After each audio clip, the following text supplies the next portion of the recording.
Viidiyoo keenya har'aatiin immoo namoota uumama addaa ta'anii dhalatan amanuudhaaf illee kan namatti ulfaatan 10 qabadhee isiniif dhufeetan jira. Haga xumura viidiyoo kanaatti nu waliin turaan affeerraa kooti. Chaanaalii kanaaf warri haaraa taatan sabiskiraayib gochuudhaan mallattoo ol notifikashinii irra gochuun sa'aatii viidiyoowwan haaraan gadhiifaman akka dursee isin ga'u. 10ffaa irratti kan argamu Mahammad nama jedhamu argina. Innis akka addunyaa kanaatti nama harka guddaa qabu jedhameeti beekama. Dheerinni harka isaa yookaan barruun isaa kun seentimeetira 32 kan dheeratudha. Egaa harki isaa kun waan hin beekamne taatee dinqisiisaa ta'uudhaan namoota baay'ee biratti sodaa uumee jira. Inni kun immoo akka qorattoonni jedhanitti rakkoo jeenetikiiti jedhama. Harki isaa kun daangaa malee guyyaa gara guyyaatti guddachaa adeemaa jira. Sababa kanaan kan ka'e namoonni naannawaa sana jiraatan kun dheekkamsa waaqaati. Abaarsatu akkas isa godha jechuun waa'ee isa haasa'u. Inni garuu akka hiriyoota isaatii burraaqee taphachuu baatus isaanii waliin ooluusaa hin dhiisne. Rakkina isaa kana kan ilaale dooktoriin tokko harka isaa kana yaala baqaqsanii yaaluu irratti raawwatee jira. Yaalli isaa kunis haala bareedaa ta'een milkaa'ina argatee jira. Haaluma kanaan harka isaa hafes yaala irratti geggeessuuf qophii xumuree jira. 9ffaa irra geenyeerra. 9ffaa irratti kan argamtu immoo nama biyya Raashiyaa Kaatariinaa Saliinaa jedhamtudha. Akka addunyaa kanaatti nama miila dheeraa qabu jedhamuun Giinees buuk irratti galmooftee jirti. Isheenis dheerina miila ishee kanatti fayyadamuudhaan moodelistii ta'uu dandeessee jirti. Dheerinni miila ishee kun meetira 1 fi seentii 30 yoo ta'u, walumaa gala dheerinni hojjaa ishii immoo meetira 2 fi seentii 10dha.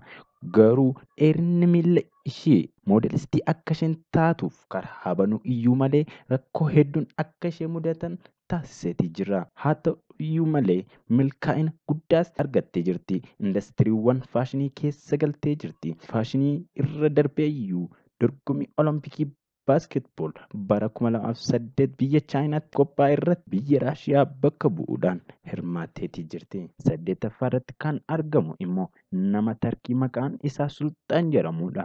Dheerinni hojjaa isaa meetira 2 fi seentimeetira 40 yoo ta'u, hojjaan isaa dheerachuu irraan kan ka'e rakkinoota hedduu akka inni keessummeessu taasiseeti jira. Rakkinoonni keessummeesse kunis 1ffaa irratti barnoota isaa addaan kuttee jira. Ijoollummaa isaa fi dargaggummaa isaa illee kan inni dabarse qonnaa keessatti yoo ta'u, wantoonni isaaf salphaa ta'an namoota biraatti immoo ulfaatoo akka ta'an himeetii jira. 7ffaa irratti kan argamtu immoo dubartii Maandii jedhamtudha. Dubartiin kun nama akka addunyaatti miila furdaa qabdu jedhamteeti beekamti. Miila furdaa yoo jedhamu akkasumaan furdaa jedhama osoo hin taane namoota noormaal ta'anii dhalatan irra harka 5 kan caaludha. Egaa miilli ishee kun guddachaa dhufuu irraan kan ka'e bara 2011tti miilli ishee kun tokko akka irraa citu taasifameeti jira.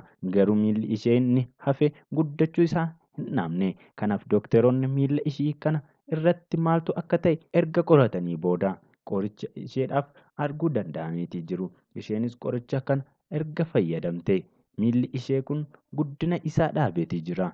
Namni fayya qabeessi haga amma sa'aatii kanatti kiloogiraama amma inni baasu ni beekna.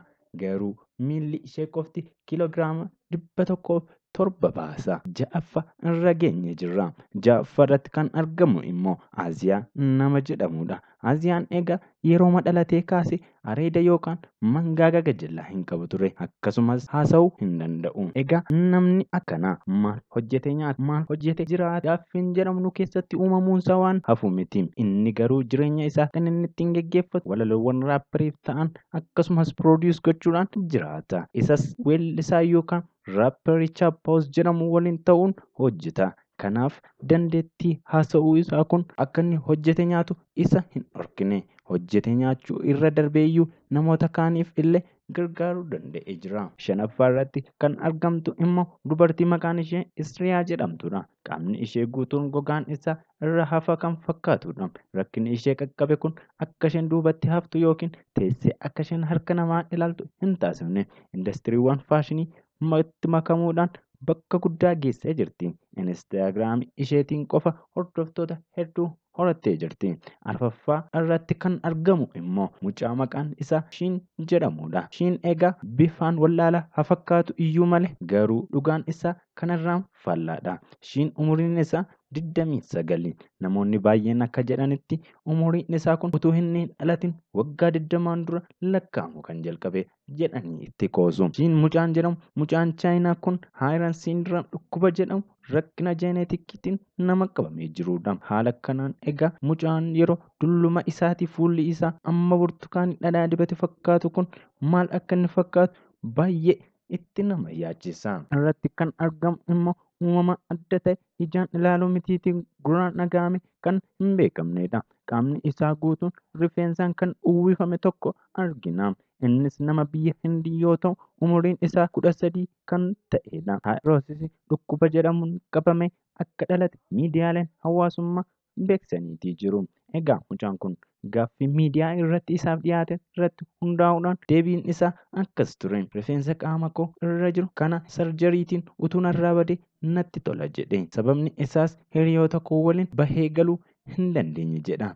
Kanuma irraan kan ka'e hiriyoonni isa waliin dhalatan illee itti siqanii wajjin kolfanii taphachuu hin dandeenye. Irratti kan arginu immoo uumama adda ta'e baay'ee nama ajaa'ibsiisedha. Dargaggeessa ganna 22 yoo ta'u yeroo dhalate irraa kaasee mudhii gadi nama hin qabnedha. Namni kun egaa kan inni jiraatu maatii isaa waliin osoo hin taane guddistuu isaa waliin. Isheenis isa jajjabeessiti. Darbee immoo dorgommii reesingii irratti akka inni mo'atee galu kan shoora olaanaan nama taphattedha. Qofa irratti kan argamuu fi namoota baay'ee kan ajaa'ibsiise afaan qabachiise dargaggeessa biyya Hindii Diippaak jedhamudha. Diippaak kan adda isa godhu qaama isaa keessa humna elektirikii dhorku yookaan humna elektirikii kan maddisiisu of keessaa qaba. Egaa Diippaak nama elektirikii meegawaattii 11,000 qaama isaa keessa maddisiisuu danda'udha. Egaa turtii bareedaa akka waliin goone shakkii tokko hin qabu. Kanaaf haga viidiyoo itti aanutti yeroo gaarii qabaadhaan isiniin jedha.